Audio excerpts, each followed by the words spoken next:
Budget सत्र अगर 5 दिन में खत्म हो जाए, ये आज अभी तक का जो बता रहा हूं मैं आपको, 2004 से सरकार चल रही है ये। अगर कोविड के काल को निकालते तो सबसे छोटा बजट सत्र 5 दिन का यही हुआ है। विपक्ष तो बार बार कोशिश करता है, विपक्ष कहता है हमारी आवाज को दबा दिया जाता है संख्या बल के आधार नहीं पर। नहीं, ये क्या ये ये कहिएगा? ये ये एक्सक्यूज है। नहीं, मैं नहीं मानता इसको। ये मिली ये जुली एक्सक्यूज कुश्ती है, है, नूरा ये कुश्ती है, एक्सक्यूज है। नूरा कुश्ती है ये। और मैं तो इससे बड़ी बात ये कह रहा हूं ना भाई, मंत्रियों को अपनी काबिलियत अपने विभाग के बारे में बताने का मौका कब मिलेगा? तो मिलेगा ही नहीं, यही साल में एक बार मिलता है और वो भी मौका आपने उनसे ले लिया। लेकिन सर ये तो हम देख रहे हैं कि ये तो देश में भी है। हम लोकसभा का आज तो देखिए ना, लोकसभा, राज्यसभा, वहां से भी तो ऐसी निराशाजनक तस्वीर बार बार निकल कर आती है। चाहे उमा भारती जी रही हो, बाबूलाल गौर जी हो, शिवराज जी हो, 850 दिन की अवधि का उन्होंने सत्र बुलाया, लेकिन जो बैठकें हो पाई महज 506। मतलब सोचिए कि कहां 570 10 साल में और कहां 506 लगभग 19 साल। कौन दोषी है इसके लिए? किसको किसको किसको माने?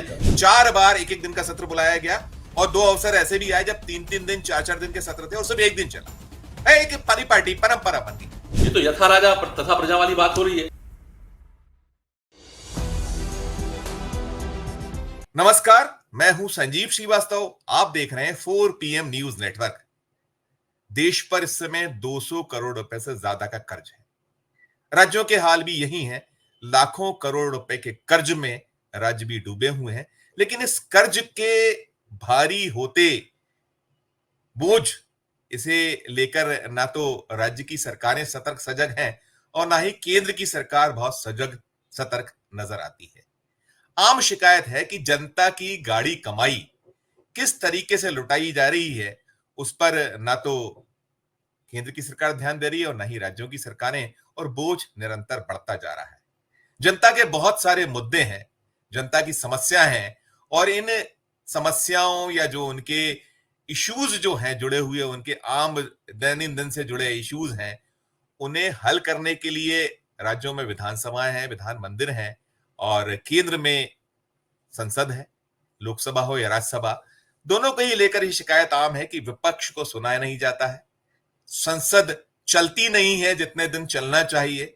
यदि चलती है तो हंगामे में सारा का सारा समय जाया हो जाता है। और यही स्थिति राज्य के विधान मंडलों को लेकर है, विधान मंदिरों को लेकर है, और यही स्थिति स्थानीय सरकारों में आप जाइए तो चाहे वो नगर निगम हो, नगर पालिकाएं हो, या और ऐसे जो मंच हैं, वहां से जो एक सार्थक हल निकलना चाहिए उस दिशा में प्रयास होते नजर नहीं आते। और निरंतर ये शिकायतें सामने आती चली जा रही हैं कि जो भी ये जो इस तरीके के विधान मंदिर है, संसद है, इनका महत्व निरंतर कम होते जा रहा है। इनकी जो इनके प्रति जो प्रतिबद्धताएं हुआ करती थी, उनमें बहुत तेजी से गिरावट आ रही है। और जो मशीनरी है, ब्यूरोक्रेसी है, वो भी अब यहां जो जिस तरीके का हंगामा, हल्ला गुल्ला, या जो अरुचि सी हो गई है जनप्रतिनिधियों की, उसका फायदा वे उठा रहे हैं।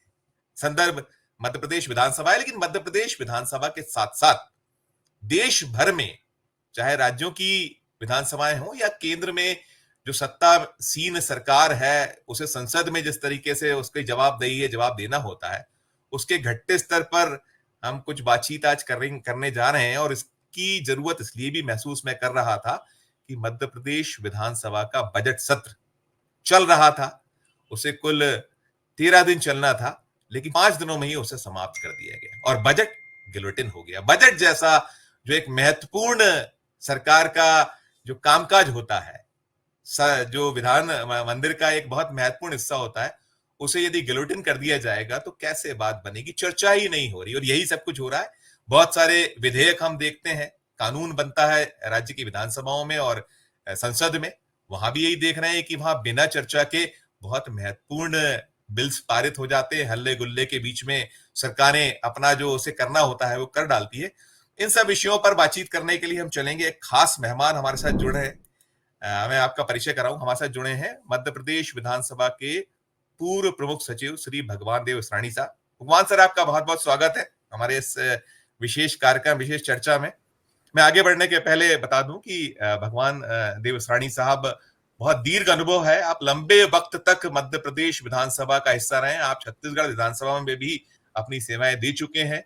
बहुत एक कह लीजिए नीचे स्तर से काम शुरू करने के बाद बरसों बरस का आपके पास अनुभव, प्रमुख सचिव पद से आप रिटायर हुए। भगवान से शुरुआत करूंगा कि जो मैंने कहा कि बड़ी गाड़ी कमाई होती जनता का और बहुत भारी धन खर्च होता है, चाहे वो संसद हो चाहे राज्य की विधानसभाएं हो।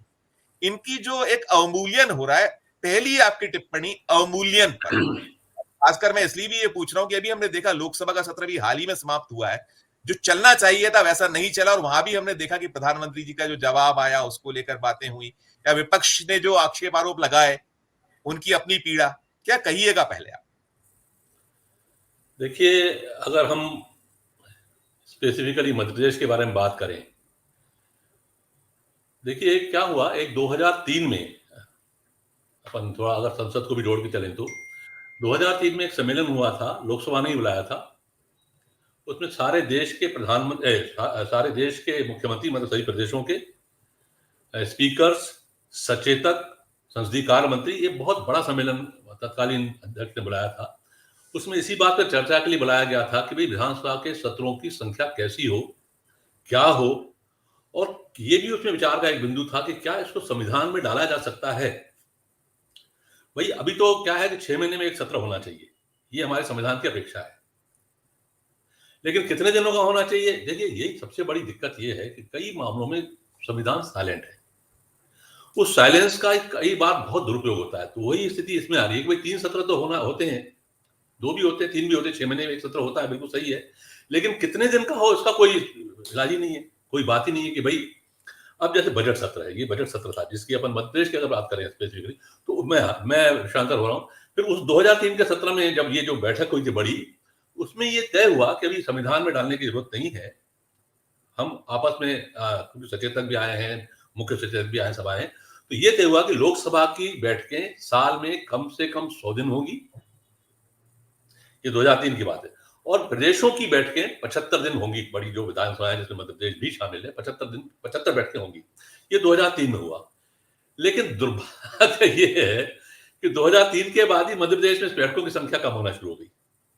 अगर मैं 2003 के पहले की बात करूं तो दिव्या सिंह जी ने काफी बैठकें बढ़ाई, मतलब आप ये समझ लीजिए कि मुझे याद है, अगर मैं भूल नहीं कर रहा हूं तो 2000 का जो सत्र था, 2000 में जो बैठकें हुई, 2000 की बात कर रहा हूं मैं, उसमें 72 बैठकें की थी दिव्या सिंह जी ने, 72 मतलब 75 से थोड़ा सा 134 दिन की अवधि के सत्र हुए थे साल भर में, और 72 बैठकें हुई थी। बिल्कुल सही आप फरमा रहे हैं। मैं एक साल की बात कर रहा हूं, एक साल के अंदर जो 75 की बात हो रही थी, उसके करीब करीब दिग्विजय सिंह पहुंच गए थे जी, और बहुत लिबरल थे वो चर्चा के मामले में, चर्चा पूरी होना चाहिए, और कभी भी सत्र उन्होंने कम नहीं किया।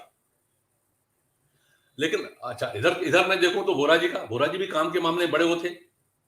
मुझे याद है कि उनका 85-90 तक वो मुख्यमंत्री रहे, तो वर्ष 88 का एक सत्र था, बजट सत्र, वो 40 बैठकों का हुआ।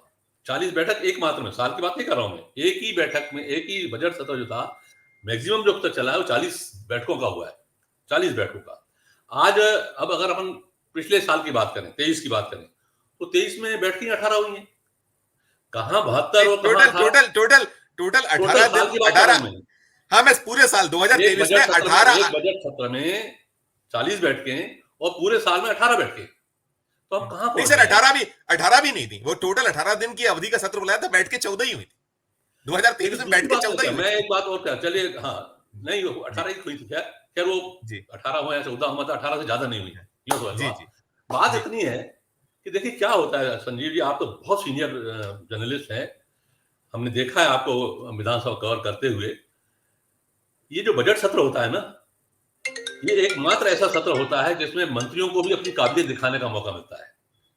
मंत्री अपना बजट पेश करते हैं, अपने विभाग का प्रशासकीय प्रतिवेदन प्रस्तुत करते हैं, प्रशासकीय प्रतिवेदन पर चर्चा होती है और मंत्री को भी अपनी योजनाएं बताते हैं, अपनी काबिलियत बताते हैं, मैंने ये किया, हमारे विभाग ने ये किया, हमारे विभाग ने ये किया। तो आपने वो मौका भी खो दिया। मंत्री को ये चार्म रहता था, देखिए मैं बता रहा हूं आपको, मंत्री हमेशा ये कोशिश करते थे कि मेरे विभाग को ज्यादा से ज्यादा टाइम मिले। वो स्पीकर से भी कहते थे, हम लोगों से बात करते थे कि भाई मेरे को अपनी बात रखना होगा, क्योंकि मेंबरों को भी बोलना है, फिर मंत्री को जवाब देना है। तो मंत्री को जवाब का मौका अच्छा मिले और मंत्री अपने विभाग के बारे में काफी बता सके, उससे अधिकारी भी बहुत उत्साहित होते थे, क्योंकि उनको अप्रिशिएट किया जाता था, भाई ये अच्छा किया, हाँ ये अच्छा किया, अधिकारी भी अप्रिशिएट होता था, वो भी प्रोत्साहित होता था, मंत्री भी प्रोत्साहित होता था, मंत्री की आलोचना भी होती थी, भाई आपने इस फील्ड में ऐसा कम किया, इसमें ऐसा किया। अब आपके प्रशासनिक प्रतिवेदन का कोई महत्व नहीं, मंत्री के जवाब होता ही नहीं। मंत्री जवाब, जब मंत्री का जवाब ही नहीं हो रहा है, अधिकारियों को कोई विशेष दर्जा मिल ही नहीं, मतलब उनको कोई प्रोत्साहन मिल ही नहीं रहा है, तो विभाग के कार्यशैली में फर्क आएगा ही आएगा, ये आप मान के चलिए। बाकी बात तो छोड़ दीजिए, लेकिन मैं कह रहा हूं कि आखिर विभाग की कार्यक्षमता बढ़ाने का अगर ये एक मौका मिलता था, वो भी आपने खो दिया। तो ये नहीं होना चाहिए, ये नहीं होना चाहिए। आज आप कह रहे हैं कि साहब काम नहीं है। अरे काम कैसे नहीं है? कभी अभी ये ट्रेंड अभी पिछले एक दो विधानसभा शुरू हुआ है, चाहे 15वीं और 16वीं में चल रहा है बुलेटिन का। पहले बुलेटिन नहीं होती थी। राजेंद्र शुक्ला स्पीकर हुआ करते थे, 85 से 90 में वो स्पीकर थे। उन्होंने वहां से ट्रेंड शुरू किया कि बुलेटिन नहीं होंगी, मन नहीं होंगे। वो ट्रेंड चलता रहा लगातार, 2016 तक तो चलता रहा। जब तक मैं था तब तक तो यही रहा, बाद में धीरे धीरे नीचे आया। खैर, लेकिन उन्होंने एक और ट्रेंड शुरू किया था। राजेंद्र शुक्ला ने एक ये ट्रेंड शुरू किया था कि सत्र के आखिरी दिन, अगले सत्र की डेट भी तय करिए आप। उसी दिन, सत्र के आखिरी दिन, और घोषणाओं के साथ ये भी घोषित हो जाता था कि अगला सत्र इस तारीख से होगा। बिल्कुल बिल्कुल। बहुत अच्छी परंपराएं थी, बहुत अच्छी परंपराएं बनी थी। सारी परंपराएं धूल दूसरित हो गई हैं। बिल्कुल सत्र ऐसे होता जा रहा है। आप देखिए, आप 2020 में पूरे साल में चार बैठकें हुई। माना कि कोविड का भी काल आया, लेकिन 4 बैठकें क्या होती हैं? पूरा साल में 4 बैठक। आप समझ रहे हैं कितना खर्चा होता है? देखिए, अगर खर्चे की बात, अपन दूसरी बात मैं नहीं करता, मैं बहुत लंबा चौड़ा उसका गणित नहीं बनाना चाहता, लेकिन मैं विधानसभा का अधिकारी रहा हूं। मुझे ये मालूम है कि 2023 में 18 बैठकें हुई। आप कह रहे हैं 14, मैं कह रहा हूं 18। मेरे को ऐसा लग रहा है कि फरवरी बाद में 12 बैठकें हुई, हो सकता है। हाँ, जुलाई में 2 हुई और दिसंबर में 4, तो 4 2 18 मुझे 18 लग रही। मैं 18 को मान के चल रहा हूँ। जी जी जी। विधानसभा का 23 का बजट 102 करोड़ का था।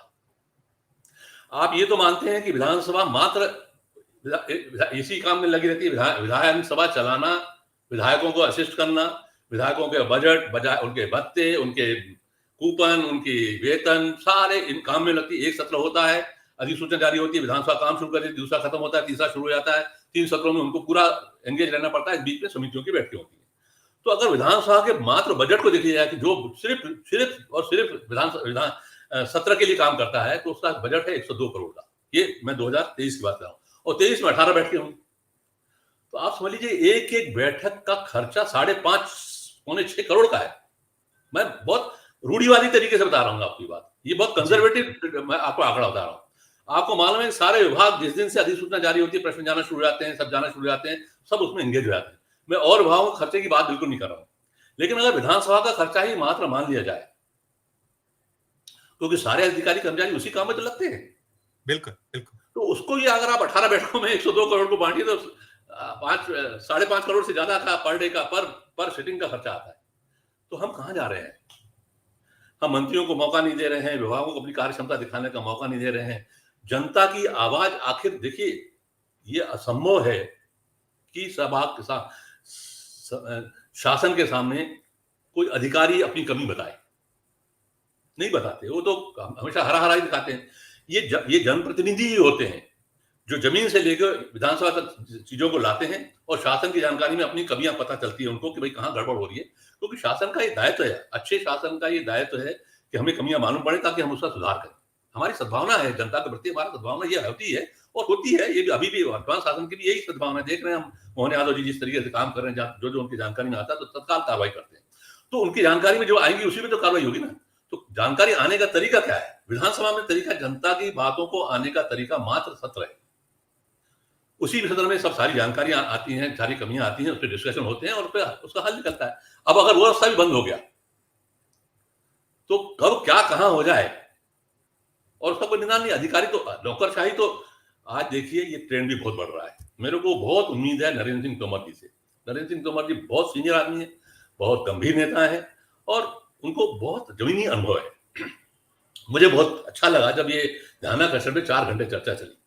ये जो नरसिंह घोटाला था, जिस स्तर का घोटाला था, उतना समय उन्होंने दिया। ये बहुत सकारात्मक संदेश था। मुझे लगा कि ये बिल्कुल ठीक चल रहा है, बिल्कुल मामला बिल्कुल ठीक आ रहा है, और नरेंद्र सिंह जी अब इस गाड़ी को बहुत अच्छे तरीके से चलाएंगे। और मुझे उम्मीद है उनसे, बहुत उम्मीद है उनसे है, क्योंकि बहुत सीनियर है, और सीनियरिटी की वजह से वो अपने बात को रख सकते हैं। लेकिन यहाँ जो कमी होगी, मैं जो मानता हूँ, सत्ता पक्ष सत्र चलाने के मूड में नहीं रहता, कम रहता है। तो दायित्व बनता है विपक्ष का, भाई आप दबाव बनाइए, सत्र करिए, काम बहुत है, आपके प्रशासकीय प्रतिनिधियों में चर्चा करना है, हर बजट को पास करना है, बजट बुलेटिन हो गया, आप बैठिए, बजट सत्र अगर 5 दिन में खत्म हो जाए, ये आज अभी तक का जो बता रहा हूं मैं आपको, 2004 से सरकार चल रही है ये, अगर कोविड के काल को निकालते तो सबसे छोटा बजट सत्र 5 दिन का यही हुआ है। तो क्या है? बिल्कुल, इसके पहले कभी नहीं हुआ, मध्य प्रदेश के इतिहास में नहीं हुआ। और दूसरी चीज ये मैं ये भी पूछना चाहूंगा कि ये भारतीय जनता पार्टी जब विपक्ष में होती थी, हमने कवर किया है सर, हम लोग ये देखते थे, ये इसमें वो जो आपने कहा 72 दिन की बैठक को भी कम बताया करते थे, ये कहते थे कि और बैठकें होनी चाहिए, और वक्त मिलना चाहिए जनता में। सर आज जनसंख्या बहुत बढ़ गई, समस्याएं बहुत बढ़ गई, और इस उसमें वो जो party with the difference Bharatiya Janata party अपने आप को कहती थी, इन सब परिप्रेक्ष्य में ज्यादा गलती किसकी मानिएगा? ठीक है, विपक्ष तो बार बार कोशिश करता है, विपक्ष कहता है हमारी आवाज को दबा दिया जाता है संख्या बल के आधार पर। क्या कहिएगा? ये एक्सक्यूज है, नहीं मैं नहीं मानता इसको। ये मिलीजुली कुश्ती है, नूरा कुश्ती है, नूरा कुश्ती है। ये मुझे लगता है ये नूरा कुश्ती ही है, क्योंकि देखिए क्या है कि ये कोई एक्सक्यूज नहीं है। विपक्ष अगर, देखिए मैं मानता हूं स्पीकर बहुत गंभीर हैं, आज की स्थिति कह रहा हूं मैं, स्पीकर गंभीर हैं, वरिष्ठ हैं और जमीनी आदमी हैं। अगर उनसे सही तरीके से विपक्ष उनसे बात करता और बात आती, तो आप मान के चलिए कि सत्र पूरा चलता। देखो कोई कारण नहीं है, कोई होली नहीं है, कोई दिवाली नहीं है, कोई त्योहार नहीं है, कोई कुछ नहीं है, किस बात के लिए, कोई चुनाव नहीं है, किस बात के लिए कम कर रहे हो आप? और मैं तो इससे बड़ी बात ये कह रहा हूं ना, भाई मंत्रियों को अपनी काबिलियत अपने विभाग के बारे में बताने का मौका कब मिलेगा? तो मिलेगा ही नहीं, यही साल में एक बार मिलता है, और वो भी मौका आपने उनसे ले लिया। तो माननीय अध्यक्ष को भी अब ये देखना पड़ेगा कि भाई सत्ता पक्ष या विपक्ष जो है, इन पे दोनों पे कंट्रोल करना पड़ेगा कि भाई ऐसा नहीं चलेगा। सत्र मतलब मैं आपको बता रहा हूं कि आज स्थितियां ये हो गई हैं, चाहे वो पत्रकार हो, चाहे वो विधायक हो, चाहे अधिकारी हो, जिस दिन सत्र शुरू होता है उसी दिन सत्र समाप्ति की चर्चा शुरू हो जाती है। ये बहुत दुर्भाग्यपूर्ण है, ये अनफॉर्चुनेट है। इसकी ये ट्रेंड बंद होना चाहिए, बुलेटिन का ट्रेंड भी बंद होना चाहिए, और सत्र समय से पहले समाप्त होने का ट्रेंड भी बंद होना चाहिए। और ये अच्छा हो कि जो राजेंद्र शुक्ला जी ने जो ट्रेंड बनाया था कि सत्र के आखिरी दिन अगले सत्र की तारीख तय करिए, तो ये काम नरेंद्र सिंह तोमर कर सकते हैं, ये मेरा विश्वास है। देखिए अभी तो शुरुआत हुई है, अभी तो पहला सत्र आया है। आपने बिल्कुल देखिए, हर जब विधानसभा नई गठित होती है मध्य प्रदेश में, जो लेखानुदान वाला सत्र था वो 6 दिन का था, 6 बैठकों का, और बजट सत्र 5 दिन का। दुर्भाग्य नहीं। आप जैसे मध्य प्रदेश विधानसभा में परिपाटी है, और उस समय बड़ा चर्चाओं में भी संविधान आप पहली जो सत्र हुआ करता है उसमें देते हैं विधायकों को, और संविधान की आपने बात भी की कि एक जो 2003 की बैठक का जिक्र किया, हमने उसको कवर अप किया था, उसमें ये बन रहा था कि आप कुछ संविधान में ऐसी व्यवस्था कर दी जाए ताकि बाध्यता हो जाए, क्योंकि कई चीजें साइलेंट है तो उसका फायदा उठा लिया जाता है। लेकिन सर ये तो हम देख रहे हैं कि ये तो देश में भी है, हम लोकसभा का आज तो देखिए ना, लोकसभा राज्यसभा, वहां से भी तो ऐसी निराशाजनक तस्वीर बार बार निकल कर आती है। नहीं, मैं मध्य प्रदेश की सभी और प्रदेशों में भी यही हाल है। मैं ये नहीं कहता कि मध्य प्रदेश में ये हाल है, मध्य प्रदेश में तो क्योंकि हम उसमें पल रहे हैं, पढ़ रहे हैं, देख रहे हैं, वहां की समस्याओं को जानते हैं, वहां के लोगों को जानते हैं सब, या उस संस्था में रहे हैं तो थोड़ा हमको उसकी जानकारी है या उसकी पीड़ा थोड़ी होती है। आप भी सीनियर पत्रकार हैं तो आपको ये बात चिंता करती है, आज आप कार्यक्रम कर रहे हैं तो इसलिए कि आपको लग रहा है कि ठीक नहीं हो रहा है, लेकिन हर प्रदेशों में हालत यही है। मैं इससे आपसे बिल्कुल एग्री हूं कि और प्रदेशों में, लोकसभा में, राज्यसभा में, सब जगह यही हालत है, सब जगह यही हालत है। और विपक्ष की जो ताकत वो संख्या बल से हो गया सर। आप भले ही आप कहते हैं, मैं थोड़ा सा इसमें अरे साहब मैं आपको बता रहा हूं संजीव भाई, आप थे उस वक्त, वो दौर अलग था, वो दौर अलग था। तब देखिए मैं एक सवाल और पूछूंगा इस रानी सर, आप बताइएगा उसको कि विधानसभा में प्रश्न लगते ही कितना हंगामा होता था, जो विभाग हिल जाया करते थे, अब बड़ा टेकन फॉर ग्रांटेड हो गया है। आप देखिए ये ट्रेंड इतना बढ़ रहा है, ये बहुत चिंतनीय है। सदन में उत्तर न देने की प्रवृत्ति विभागों में लगातार बढ़ रही है।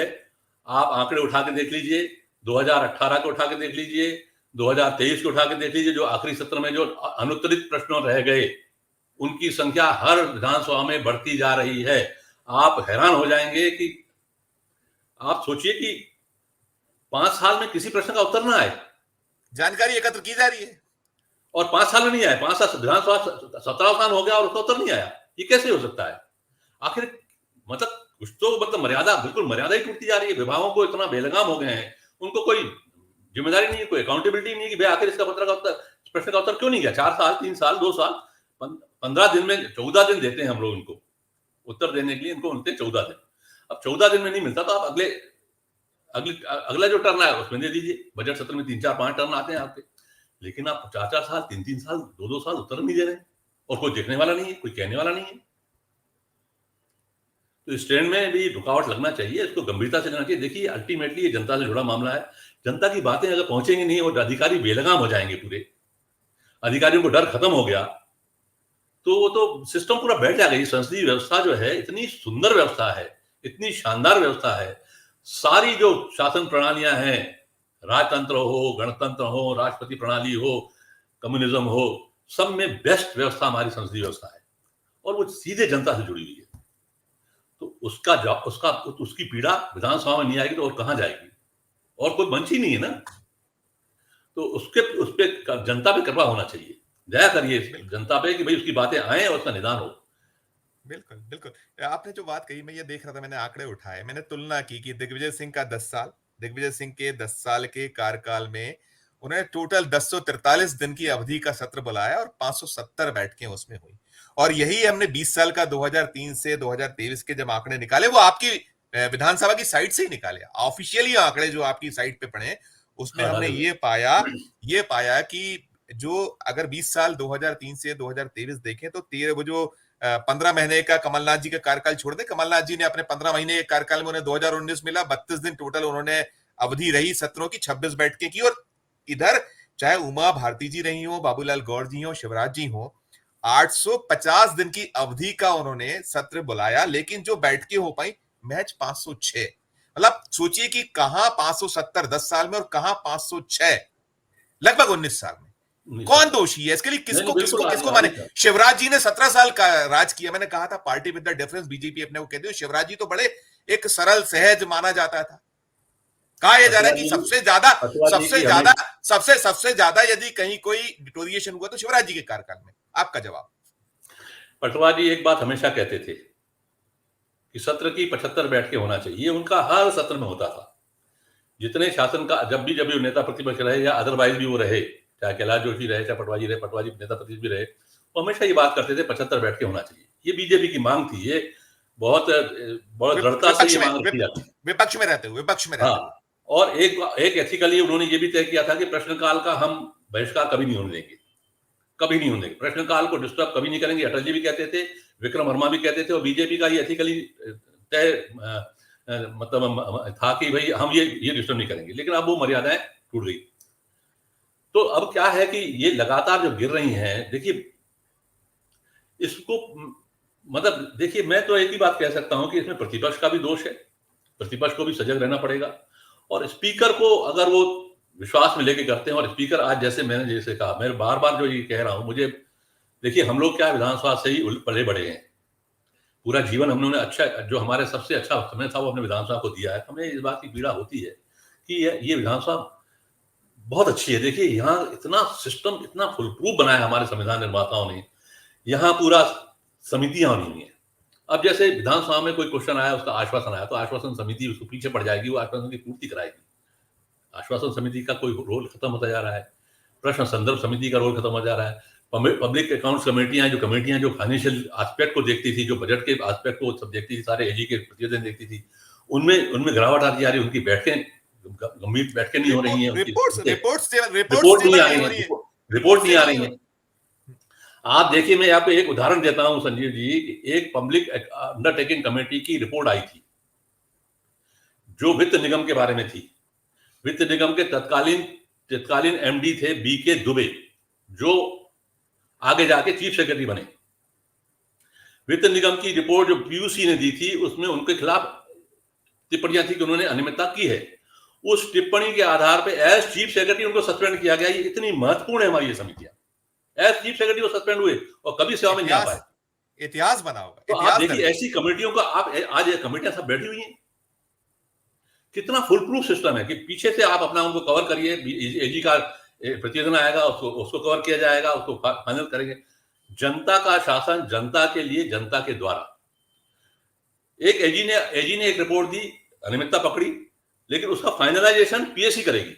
वो जनता की कमेटी है, अधिकारी नहीं करेंगे, एजी नहीं करेगा उसको फाइनलाइजेशन। एजी भी एक पक्षकार है, जी एक्स ऑफिशियो उसका मेंबर होता है पब्लिक अकाउंट्स कमेटी का और पब्लिक अंडरटेकिंग कमेटी का।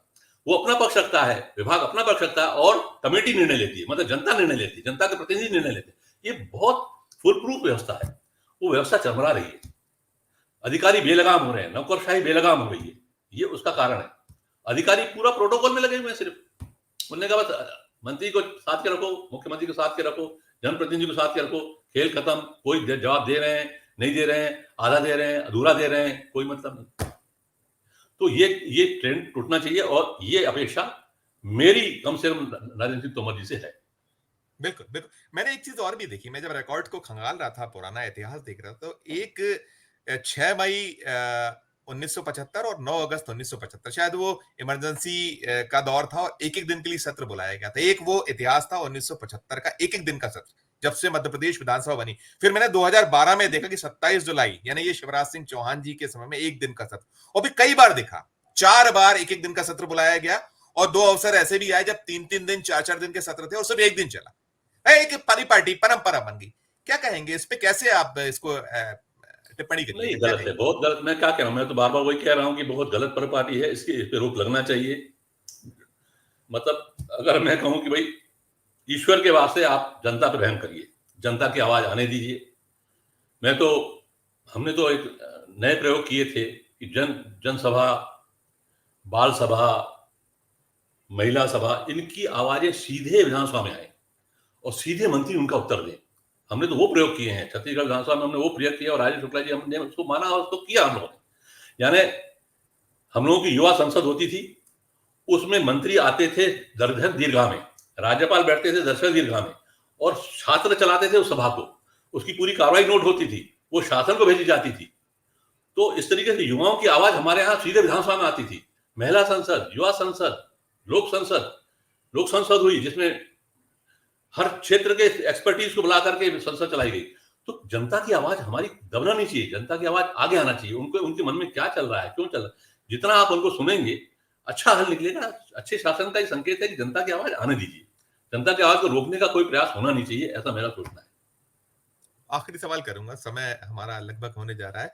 मैं ये पा रहा हूं, देख रहा हूं, देखिए ऊपर से नीचे की ओर गंगा बहती है, ये कहा गया है। हम देखते हैं लोकसभा है, अभी बीते 10 साल एक छत्र राज, अब तो तीसरा टर्म जो है प्रधानमंत्री जी का, नरेंद्र मोदी साहब का, वो संख्या बल उनको उतना नहीं है, वो अब एनडीए की सरकार हो गई। पहले तो full fledge majority Bharatiya Janata party के पास थी एनडीए की सरकार 2 टर्म में। लेकिन जो निकल के संसद से आना चाहिए, आपने कहा था 2003 का वो सम्मेलन, कुछ नहीं निकल पाया, निराशा होती है। क्या कहेंगे, क्यों ये वहां से नहीं निकलेगा तो कैसे हो पाएगा? कैसे विधान की, जो राज्य की विधानसभाएं कैसे सुधर पाएंगी, कैसे परिषदें सुधरेगी? ये सच है, आपकी बात से मैं सहमत हूं कि ये लोकसभा का काम है। लोकसभा अध्यक्ष ने वो बैठक बुलाई थी। लोकसभा अध्यक्ष को ये देखना चाहिए कि जो आपने खुद बुला के बैठक करके और ये तय किया कि 100 बैठ के वहां होंगी और 75 बैठ के यहां होंगी, तो आप उसको फॉलो अप क्यों नहीं कर रहे हैं? ये तो यथा राजा तथा प्रजा वाली बात हो रही है कि लोकसभा, हमारा एक तो ऐसे बड़े परिवार का मुखिया लोकसभा अध्यक्ष ही होता है विधानसभा का, उनका ही दायित्व है कि वो देखें कि आपके यहाँ ये निर्णय हुआ है, तो आपको उसका फॉलोअप लेना चाहिए, उसका फॉलोअप होना चाहिए। और लोकसभा की बैठकें भी हों, स्टैंडिंग कमेटी को मीटर जैसे जाना चाहिए, वो जाएं, छन के आए, चीजें आए और अच्छे तरीके से डिस्कस हो, चर्चा हो, कोई बुराई नहीं है, चर्चा में कोई बुराई नहीं है। देखिए अल्टीमेटली तो जो बहुमत को करना है, लेकिन कई बार बहुत अच्छी बातें आ जाती हैं, बहुत ऐसी अहम बातें आ जाती हैं जो शासन की आंखें खुल जाती है कि अरे ऐसा भी हो गया क्या। क्योंकि अल्टीमेटली नुकसान तो शासन को भी होता है ना। अगर जनता आपसे रुष्ट होती जा रही है, अंदर ही अंदर उनका काम नहीं हो रहे हैं और उसके हो रहे, अब आप देखिए आज अगर एनडीए की सीटें कम आई तो उसका कारण जनता ही तो थी ना। तो अपन ये मान के थोड़ी चल रहे हैं कि मध्य प्रदेश को कोई वरदान मिल गया है कि साहब जनता नाराज रहता कह रहा है वो तो देती रहेगी। नहीं होगा, ऐसा नहीं होता है। जनता की सुनिए, जनता की आवाज को मानिए, बैठकें करिए, आने दीजिए आवाज को और चलने दीजिए। बाकी एक बात मैं आपसे जो कह रहा था, ये मत सोचिए कि संख्या बल कम है तो आवाज नहीं आती है। मैं आपको सिर्फ एक उदाहरण दे रहा हूँ। मुझे 80 से 85 अर्जुन सिंह मुख्यमंत्री थे और रमाशंकर से अकेले पार्टी के मेंबर थे। रमाशंकर पूरे विधानसभा को अपने उंगली पर नचाते थे और अल्टीमेटली अर्जुन सिंह जी को बाध्य होकर के उनको अपने कांग्रेस में लेना पड़ा। इतना ज्यादा हुआ, पूरे हाउस को अकेला आदमी चला लेता था। मतलब इतनी ताकत है मेंबर में, अगर वो चाहे ले तो संख्या बल कहीं मायने नहीं रखता है। आप मेहनत करिए, आप पढ़िए, आप मुद्दे लेके आइए, कोई कारण नहीं है साहब, अकेले हैं तो भी, मतलब मैं एक उदाहरण इसलिए आप ठीक कह रहे हैं, अकेला चना बाहर फोड़ सकता है, हमने देखा है वो, सब कर सकते हमने हैं। देखा है अर्जुन पंडित सिंह पंडित जैसा स्ट्रांग पंडित आदमी एक पंडित छत्र राज था उनका, और उनको पंडित हरा राम दिया उसने।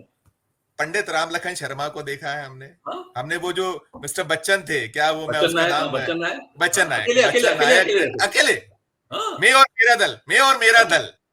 उधर अर्जुन सिंह परेशान होते थे रमाशंकर सिंह से, तो इधर राम लखन से हमारे दिग्विजय सिंह परेशान रहते थे। आपके स्पीकर भी दुखी रहते थे, आपके हमारे स्पीकर आपके दुखी रहते थे, स्पीकर बच्चन नायक श्रीनिवास दोनों तिवारी। मिलकर के जब उठा देते तो खेल को पूरा बदल देते थे। तो ऐसा नहीं है कि संख्या बल से कोई फर्क नहीं पड़ता है। आप कितने गंभीर हैं विषय के बारे में, विषय की गंभीरता के बारे में, कैसा आपका प्रस्तुतिकरण है, क्या आप सीधे चल रहे हैं, तो उससे बहुत फर्क पड़ता है। और उसी अकॉर्डिंगली ही प्रेस भी कवर करता है। आपकी सिंसियरिटी को देख के प्रेस कवर करता है। आप चाहते हैं प्रेस तो हमको कवर नहीं करता, तो अरे आप बोलते क्या हो, आप तथ्य बोलो तो सही, आप ऐसा बोलो कि जो जनता तक पहुंचाने के लिए वो आतुर हो जाए। तो ये प्रतिपक्ष को भी अब सोचना पड़ेगा, ऐसे नहीं चलेगा। बिल्कुल बिल्कुल ठीक कह रहे हैं आप शादी जी, आपने हमें समय दिया, आपका बहुत बहुत धन्यवाद, बड़ा आभार कि आपने एक शानदार विषय पर और हमारे दर्शकों को बहुत अच्छे से चीजों को समझाया। और खासकर मुझे लगता है आपकी बातें यदि विपक्ष सुनेगा और सत्ता पक्ष भी यदि इस पे मनन चिंतन करेगा, तो शायद हमारी ये बहस सार्थक सिद्ध होगी, कहीं कोई विचार वो कर पाए, होगी कुछ होगी रास्ता होगी निकाल होगी पाए। होगी बिल्कुल, हम होगी। आशावादी हैं, आशा करके हाँ, बहुत हम बहुत आशावादी हैं, धन्यवाद, पूरी बहुत तरीके से आशावादी हैं। नहीं, इसमें शासन को भी लाभ है, प्रतिपक्ष को भी लाभ है, जनता को भी लाभ है, सभी को लाभ ही लाभ है। तो ऐसा काम होना चाहिए, होगा, अच्छा होगा। मेरे को उम्मीद है हमारे नरेंद्र सिंह तोमर भी, हमारे यादव जी भी, हमारे जो हमारे नेता प्रतिपक्ष है वो भी जवान हैं, बहुत अच्छे अग्रेसिव, अभी इस बार सत्र में उन्होंने अच्छे तरीके से नरसिंह मामले को रखा है। उमंग सिंघाजी तीनों बहुत अच्छे तरीके से बात कर रहे हैं और रास्ता अच्छा निकलेगा। बहुत बहुत धन्यवाद, बहुत बहुत आभार। ये थे भगवान देवसरानी साहब, जो साफ कह रहे थे कि अकेले सत्ता पक्ष को दोष देना उचित नहीं होगा, विपक्ष भी कहीं ना कहीं दोषी है। और अब चाहे वो राज्य की विधानसभाएं हो या संसद हो, उनकी जनता के प्रति जो जवाबदेही है, यदि वो उस जवाबदेही को पूरा नहीं करते हैं, उस पर खरा नहीं उतरते हैं, तो अब जनता ने सबक सिखाना शुरू कर दिया है। और कोई पट्टा लिखा के नहीं आया, उनके जो बातचीत से यही निकल कर आता है, जनता सबक सिखाती है, सबक सिखाएगी, और जो नया सूरज है, नया सवेरा है, जरूर होगा। इस चर्चा में इतना ही। हम फिर किसी नए विषय, किसी नई चर्चा के साथ आपके समक्ष उपस्थित होंगे। हमारा आग्रह है कि हमारे चैनल को लाइक कीजिए, सब्सक्राइब कीजिए। यदि आपने हमारे चैनल के ज्वाइन का बटन नहीं दबाया है मध्य प्रदेश का, तो जरूर दबाइए। साथ साथ हमारे राज्यों के चैनलों को भी लाइक कीजिए, सब्सक्राइब कीजिए, उसको ज्वाइन कीजिए। और साथ में हमारे नेशनल चैनल को जो है उसे भी लाइक, सब्सक्राइब और ज्वाइन जरूर कीजिए। प्यार बनाए रखिए, स्नेह बनाए रखिए और देखते रहिए 4 PM न्यूज नेटवर्क। धन्यवाद, नमस्कार।